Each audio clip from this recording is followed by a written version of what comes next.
Welcome to the NSIC Spotlight, the voice of the NSIC student athletes, powered by gpac. gpac, growing people and companies. I'm your host, Nick Cornder, Assistant Commissioner for the Northern Sun Conference. Today, we're joined by Logan Nelson of the University of Mary football team. Logan, thanks for joining us on the Spotlight. Glad to be here. Thanks for having me.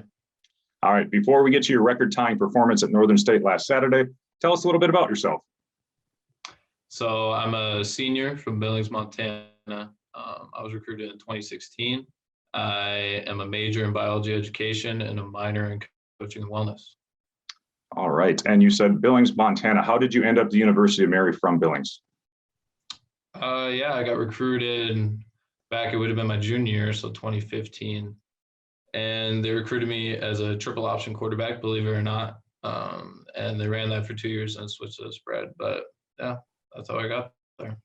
All right, up at the University of Mary, you're doing great things on offense up there this year. Like you said, your sixth fall after a redshirt season, a medical injury, gave you another redshirt. So your sixth fall up there. But let's get to last weekend's game. Saturday, Aberdeen, South Dakota is Gypsy Days, their homecoming, massive crowd. Mary wins a shootout, 49-42, ending a six-game losing streak to the Wolves. Tell us about that atmosphere, playing in front of a packed house in that brand new stadium in Aberdeen. Oh, it was awesome. That brand new stadium, I think, is probably the nicest stadium in the NSIC now. And for it to be sold out, for all that energy to be in that stadium, and for all those eyes watching our game, I mean, that was awesome to play in. That's the reason you play football, is to play for those games.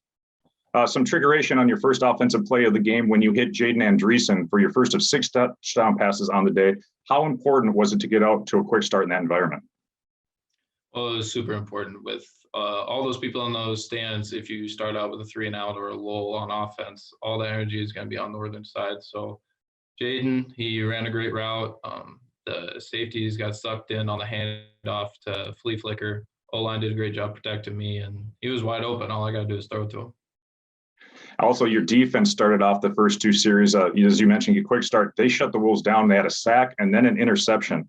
The offense rattled off 3 more first quarter touchdowns, lead 28-0. What was just clicking in that first quarter for the Marauders?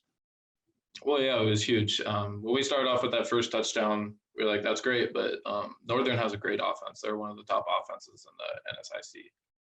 And for our defense to stop them and then get an interception and keep giving us that momentum, it made us that easier on offense. And we were just executing a game plan. Coaches did a great job with a great game plan, and we just came out and executed. You have a pair of electric receivers in Danny Kittner and Luke Little. What makes those two so special? Not only, I mean, their God-given talent is to play receiver. They are outstanding at receiver. But Luke being 6'4", 230 pounds, he's one of the biggest guys out there. But what makes them special is their work ethic.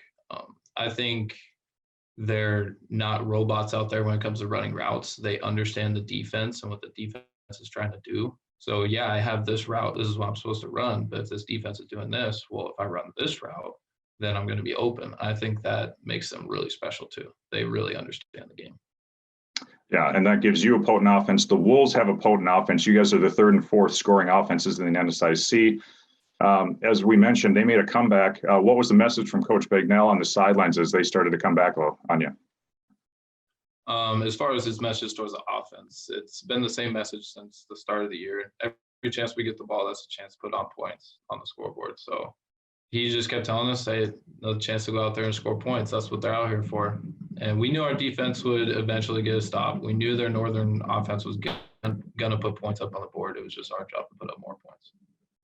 As we mentioned, a former quarterback at Mary himself, what's the most important thing Coach Bagnell has taught you as a football player? Oh, man.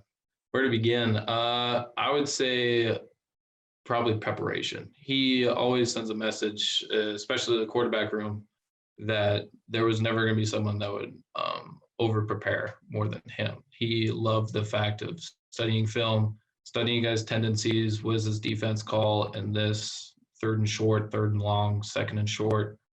So for him to pass that on to me and create more preparation for me as far as my film study, I think that was huge in my game.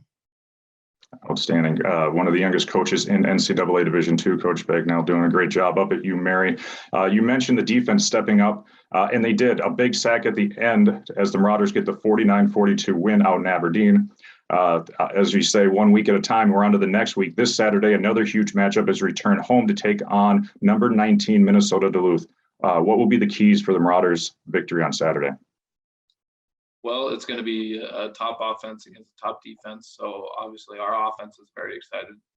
It'll be a good challenge for us. It'll be a good atmosphere. It's our homecoming. And I would say pass protection, picking up their blitzes and getting the ball out on time. And then our run game is going to be huge. Dave Small, he's been doing a great job. He's had a couple 100-yard games now. Diamante Stugelmeyer coming in making plays as well. So our O-line is going to get the job done. We just got to execute. It's amazing how simple football is at times when you say the certain things you always have to do, run the ball, pass block. And then when you get into the intricacies, just how difficult and how many things have to go right for a team to win a game. It's just an amazing sport. Oh, absolutely. It's amazing. We talk about it as an offense, but one backside block from a receiver, if he goes and gets that backside corner, that can result in a touchdown. But if he doesn't get him, it's only a 7-yard gain. It's not even a first down. So that's the beauty of this sport.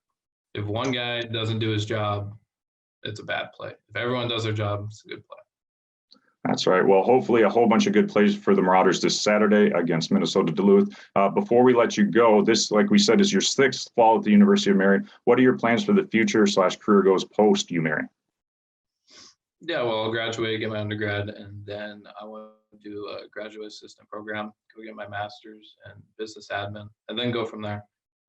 Whether it's teaching, coaching, or something else, only the future will know. Maybe I'll go someplace warm.